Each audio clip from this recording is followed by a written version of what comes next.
That moves us to the action portion of our agenda. 14, action as necessary or appropriate on matters discussed in executive session. Do I have a motion? Matt? Make the motion that we approve the selected employment items shown in Exhibit A for action. Do I have a second? I'll second. Ms. Barnhart seconds. Any discussion? Seeing none, I'll call the question. All in favor? That is 7-0. Motion carries. Do I have anything else? I have a motion on executive session, item 5C. I move that Chair Hines provide all board members with copies of all letters and emails she has written on behalf of the board and actions she or any board member where they have directed our attorney to take, any actions they have directed our attorney to take that were not voted on by the board, and that she immediately and permanently cease directing our attorney without the board's approval as required by policy BDG. Do I have a second? I second. I've made this motion because it came to my attention that our attorney was directed to send a demand letter to our internal auditor, and the board as a whole did not know about this. And policy BDG requires, and in fact it states, the board, not individuals, but the board as a whole and administration will make all requests for legal services. And we didn't know about this. And I didn't want to bring this up here. I sent an email to Ms. Hines last week and asked for this letter and brought this to her attention, and we still don't have the letter. And it's very disturbing to me that, and I've learned since then it was actually our board and vice chair that directed the attorney, but it's disturbing to me that we are a board. We are not one person, we are not two people, and none of us should be taking individual action or directing our attorney without all of us taking a vote. And that's why I feel like I have to make this motion, because that's the only way I'm going to get heard. I'm going to respond to this first, and then I'll let every other board member comment as needed. Ms. Huddle's allegation is categorically false. That was actually discussed when we were in executive session and our attorney was confronted with that allegation. I have not directed our attorney to act on behalf of the board at all. There are no emails that exist that say that. I will say that there have been conversations that have been had with the superintendent and other staff as requested by the superintendent and as also allowed by board policy. Board policy says that board members cannot retain legal services on their own. That has to come by board vote. But if you actually look at board policy BDGR, it talks about the fact that that there are many instances of legal assistance provided to the board that may be considered routine and not necessitating specific board approval or prior vote. That is what has happened. We've had situations that have happened in the last week or so, and I could say maybe 2 weeks, that have necessitated Dr. Ross to request board guidance or attorney guidance. As board chair, I was brought in to have those discussions. Being 9 months pregnant, we asked Vice Chair Hogan to attend in case I wasn't at a meeting or there needed to be someone else that needed to be able to comment on any of those matters. There was no letter directed to by myself to the attorney. He actually said that in executive session, that there may have been a miscommunication. He also stated that the only other conversation that he noticed about board interaction regarding what was brought to the board as a whole versus individually was relating to a court case that was brought to a court case that was occurring. He sent out an opinion, or he sent out the court documents. He copied the entire board. I responded to him and asked and thanked him for the update. I blind copied the entire board so that we would avoid a quorum, and said, as this matter needs to be discussed by the board as a whole and not individually, I will ask Dr. Ross to put this on an agenda. It is my understanding that the way that board policy has been in the past, questions and requests for the board attorney go through the superintendent or board chair so that we don't obtain large attorney fees about the same questions. And that is from the time that I've been on the board for the last 2 years, when there is a legal update that happens in executive session. So I was in that situation, was trying to make sure that the superintendent and the attorney, who is a relatively new attorney, new to District 5, knew that policy, and that we could all have that conversation at a later meeting. But as to the allegations in this situation, I have not directed Mr. Bradley to send any letter. There are not letters for me to send to you, and it is very, to me, I am offended by this representation, because there have been several times, Ms. Huddle, where you have acted on your own behalf, on behalf of this entire board. You signed an initial letter of engagement with our auditor as the chair of a procurement committee that is nowhere in policy. You have provided edits and feedbacks to draft reports for the auditor, which calls into question the independence of any type of audit with that particular firm. You have provided recommendations for JAG without notifying the board or before her engagement is even complete, where we found out on FOIA requests online. You have been, in other emails that were responded, or other emails that we Okay, obtained. you are off topic. Yeah, no, this okay, goes to the you're the fact that board you are chair and you're calling- off topic. And if you're going to keep this up, You then are out of I'm order, going Ms. to stop Huddle. it. No, you stop. I'm going Ms. Huddle- to get a chance to speak again. So You be know careful what you say. No, you know what? You have made a lot of allegations against me. You have spoken to me in emails that I do not address This is publicly. not an allegation. Where's It the is an letter? Is there allegation. no letter? There's Was no there a letter that letter? I sent. There's no email that I directed. Did you participate in a meeting with Matt Hogan and no other board member Ms. where this Huddle, letter I'm was speaking, sent? You are out of order. I absolutely have the ability to have conversations with the superintendent and the vice chair. That is within my role as chair. That part of the conversation is over, and I will let someone else speak. Does anyone else have anything to say? I'll clarify. I don't believe it was a demand letter. I believe it was a letter requesting where a finished product was. So I think there might be some confusion with the nature of the intent of the letter that Dr. Ross had our attorney send. Mr. Scully. Yeah, Ms. Huddle, does your motion apply to actions in addition to just legal services, all actions of the board? It asks us to be provided with letters and emails that have been sent by the chair on behalf of the board, and actions where any board member has directed our attorney to take action that was not voted on by the board. I guess what I'm asking is, is the intent behind what you're asking only related to legal services, or say the auditor, relating to the auditor? That's all I wrote, and that was the intent, because a letter was sent out that 2 board members knew about and participated in a meeting where it was discussed, and the rest of us didn't even know about it or even get a copy of it.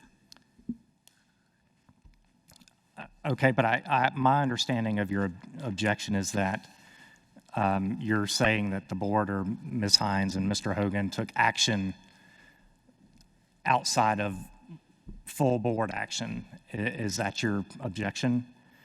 Okay, on January 13th, you sent an email to Audrey, the JAG auditor, asking for her to weigh in on a district matter. How is that any different than what you're accusing Ms. Hines of I don't doing? remember that email. I sent a lot of emails to the auditor because she sent a letter to all board members that at that time asking us, what did we know about the finances of the district, and anything that we thought might be a problem or unusual, and even after that, to let her know. I have a fiduciary responsibility to the taxpayers of this district that if I know or even think I know of an issue that there might be, to send it to her.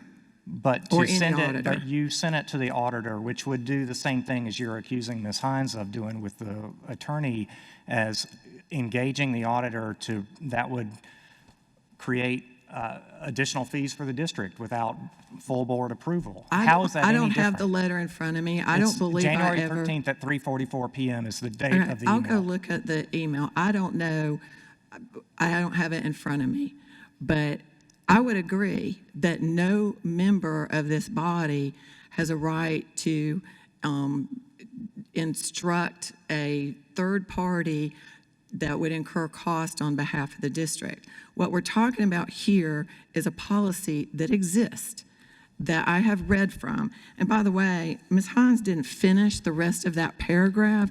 It says the board officers by consensus may initiate inquiries on these routine matters at their discretion. This was not an inquiry. This was send a letter. It also was done outside of a regular board officers meeting. So it's a special meeting that two people went to that the rest of us weren't even known to us. We weren't even told about it. And then when the letter was sent that these two people knew about, we weren't even copied on it. I would like to say, once again, the board officers by consensus did not initiate any conversation with Mr. Bradley about that letter. That was initiated by the district administration. Any more questions? All right, question. All in favor of Ms. Huddle's motion? Can you clarify just Yes, to send all board members copies of all letters and emails she has written on behalf of the board. I don't know, there may be none. I don't know. Because There after are- this, who knows? I have not directed an And attorney. actions she or any board member have directed our attorney to take that were not voted on by the board. And I'm actually going to amend my own motion to say actions she or any board member are aware that our attorney has been directed to make. Do I get a second? A second. All right. All in favor of the amendment? 4. All opposed? There are no emails, so it doesn't really matter. I'll call the entire question. All in favor? 3, 4. All opposed? 3. Your motion carries, Ms. Huddle. There are no emails that I am aware of that you will receive.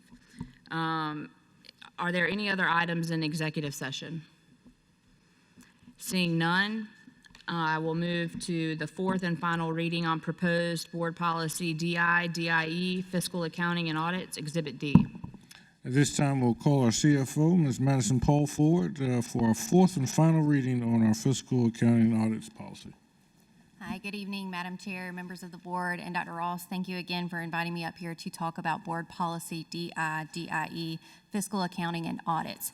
So as we have mentioned in our previous meeting, the policy has been revised to include language from Fort Mill School District's internal controls policy, and it has also been revised to include language about an internal auditor and the function of internal auditing. This policy has not changed since our last meeting. The only updates, just for clarity, there were a few references to titles that we do not currently have at the district. So, for example, there was an assistant superintendent of finance and operations. That is not a title that exists at the district. So I just updated that to chief financial officer.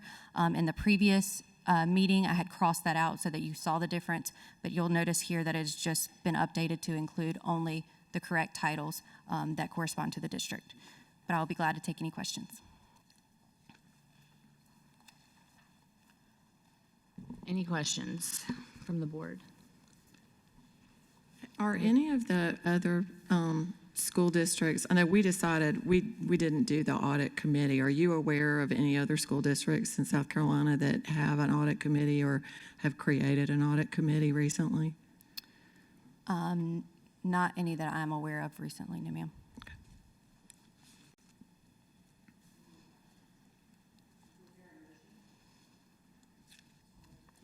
I'd like to make the motion the board approves the fourth and final reading on proposed revisions to Board Policy DI/DIE Fiscal Accounting Audits shown in Exhibit D. Second.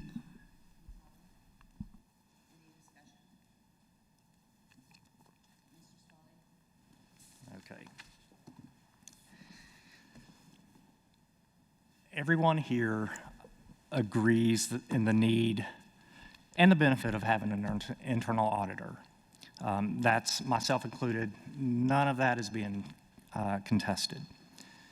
My concern, however, is and has always been throughout this process that this particular proposed policy does not do enough to promote independence of the internal auditor and protect the internal auditor from managerial, personal, or political influence or agendas. In order to provide value to the district in an audit and the findings, and for us to be able to have confidence in the findings, the internal auditor must remain free from all conditions that threaten or impede their ability to carry out the audit process in an unbiased manner, including matters of audit selection and scope, report content, and so forth. I understand that this policy largely follows that of Fort Mill, and that's great. However, our experience here in D5 is not the same necessarily as the experience that they've had in Fort Mill. For better or for worse, unfortunately or not, we here have recent experience that shows and demonstrates credible evidence that a recent audit for us, the special procurement audit, was not conducted in a manner that in some degree was not in good faith, or was conducted in a manner to some degree was not in good faith, and to some degree was subjected to political influence, to some degree was biased, so much that the audit really cannot, and we've heard this, cannot be considered a, quote, audit as a result because of the way that it was conducted and the influence that was forced upon it by politicians, by board members. My objection to this policy is that it does not protect us from that. And we know firsthand, unfortunately, that happens here in this district, even though it may not have happened yet in Fort Mill. So my vote will reflect my objection to that and my request or pleading that we do more to ensure independence for our auditor. Furthermore, we're literally hours away from we have 4 new board members. We're literally within 3 days, less than 72 hours, 60 probably, some hours from new board member orientation and training. We, in my opinion, should not be instituting a policy with such an impact, with this big of an impact, when more than half of our board has not even been trained and had access to association members, attorneys, that could provide very valuable guidance to us. And so,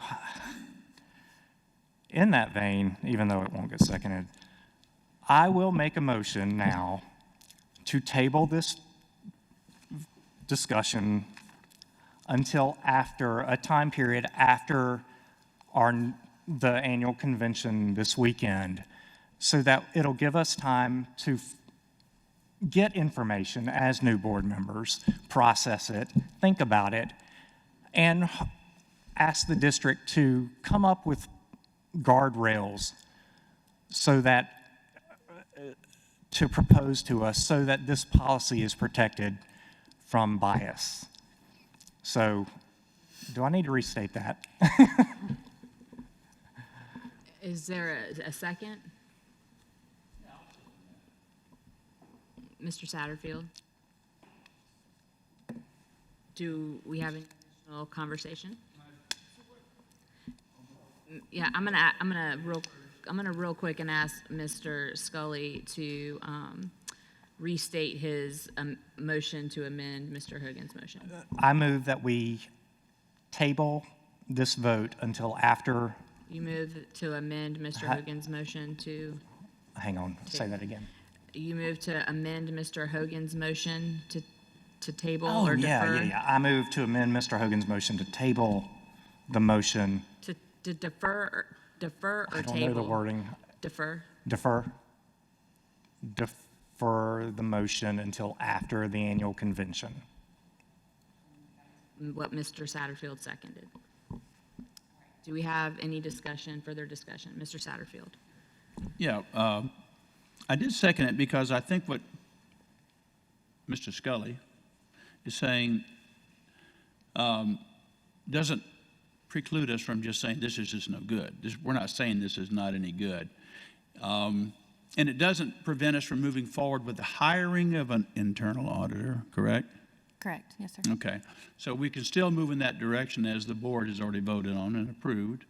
But I don't see why, I mean, we do have a current policy, and I don't know that waiting until our next board meeting, I know that we've had, this is the fourth reading, and it seems like it's been here as long as I have thus far, but he does point out make some good points in that we are doing our best to go through this learning process, and it might be good during that opportunity down there to talk to some other districts and find out, heck, we might find something that's just superb that we failed to recognize. So I don't think that putting it off, as long as it does not interfere with moving forward with the hiring of the internal auditor, I'm okay with waiting until the next board meeting. We have looked at other policies and noticed that there are some districts that have an internal auditor and have not updated their language to talk about the roles or the responsibilities of an internal auditor. So that, I guess, is a possibility. Y'all did approve from a budget standpoint, so we were planning to put together that job description, but we could certainly pause on that if we needed to. Any other discussion? Ms. Huddle? I don't see the point in deferring it. Best practice and throughout corporate America, as well as school districts in other states, is actually an audit committee, and we didn't have the votes for that. So what we have in this policy is that the auditor would report to the board as a whole, and I think what Mr. Scully is arguing is that it should not report to the board, but it should report to the superintendent. That is not, it's not even close to best practices, and you're not going to have any sessions on the school board. I've looked at the agenda. There's no sessions on the agenda about this, so I don't see the point in deferring it.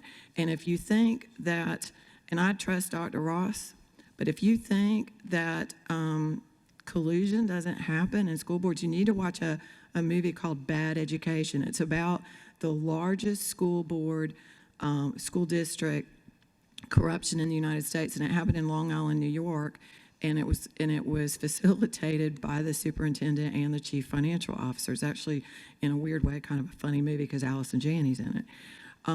But I don't see why we would delay this. It is best practice. Why would we do something that is not best practice? And I also need to address Mr. Scully's assertion that the audit was not conducted in good faith, or that it was biased, or there was influence forced upon it. Again, every single person up here is, every audit, we're going to get asked what we know, what we suspect. Is there anything weird? I'm on the audit committee and on the board of directors of a life insurance company, and just today, I had to fill out something from Deloitte and send it back saying I'm fortunately not aware of anything.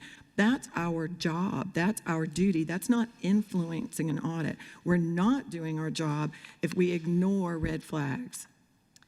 Do we have any other? Yeah, can I, Sure, Mr. first of all, to clarify, my motion is not related to who the auditor reports to. I'm not suggesting they report to the superintendent. I considered that at one time, but we have since received information and moved beyond that. That's not what I'm trying to do in the least. I agree that it should report to the full board. And I do not agree that, and it's not just me, I mean, that the procurement audit was unaffected. It was certainly in the email, the FOIA emails show Miss- interference. Mr. Scully, can we No- stay on topic for the purposes of this policy? Okay. Thank you. So that's not, so that's why I think my motion is pertinent to defer it. And we don't have the training yet, and we really and truly, as new board members, we're literally 3 days away from training. Why? There's nothing that's going to happen if we approve this policy tonight versus waiting 2 weeks or whatever, and giving us the benefit of getting a training. Why in the world would we not do that? So, Mr. Scully, I'm going to make a comment real fast. I'll go to you, to Matt. My thoughts, I understand where you're coming from. I mean, I've been in that situation. I understand when you force through policies, it makes you feel unsettled, and I 100% understand where you're coming from. With this particular policy, we have all discussed this at several meetings. We've amended the original suggestion that came from a previous committee back in November or October, before everyone that's currently seated was here. So we've had conversation, and to Ms. Paul's point, when we write a job description and we post this job for an internal auditor, which we all agree is very important, we really need to be able to have that basic structure, the reporting structures, before we post that position, in my opinion. And I think that that's one of the concerns that Ms. Paul has raised, is this policy will help us move forward with that. And another thing about this particular policy is we are kind of creating it from scratch. There really isn't a model policy from the School Board Association, from the Department of Education. The conversation of internal auditors is becoming a hot topic among districts across the state. And there are a lot of conversations that are happening about creating a model policy that may come, and it may be that we adopt this particular policy, and if we need to adjust it to a policy that is more succinct or would work better for our district, we could come back and amend ours. That happens where we get recommendations from the Department of Education to update the language. Like, for example, the policy that we have after this regarding the social studies.